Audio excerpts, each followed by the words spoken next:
ഒരാഴ്ചയായിട്ടുള്ള നിൽക്കാത്ത മഴ കാരണം നല്ലൊരു തണുപ്പ് പിടിച്ചൊരു പനിക്കോള് പോലെയൊക്കെ തോന്നിയപ്പോൾ അതേ നമ്മുടെ ഒറ്റമൂലിയായ ചുക്ക് കാപ്പി ഉണ്ടാക്കാൻ ഞാനങ്ങ് തീരുമാനിച്ചു.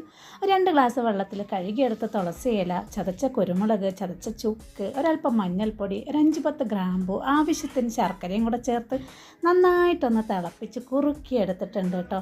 ഇനി ചൂടോടെ തന്നെ ഇവനെ അങ്ങ് അരിച്ചെടുത്ത് ഗ്ലാസ്സിലാക്കി ഒറ്റ മോന്തിനങ്ങ് കുടിച്ചേക്കുക. നമ്മുടെ പനിക്കോളൊക്കെ പമ്പ കിടക്കും. ഇതിലും നല്ലൊരു ഒറ്റമൂലി വേറെ എന്താ ഉള്ളത് നമുക്ക്?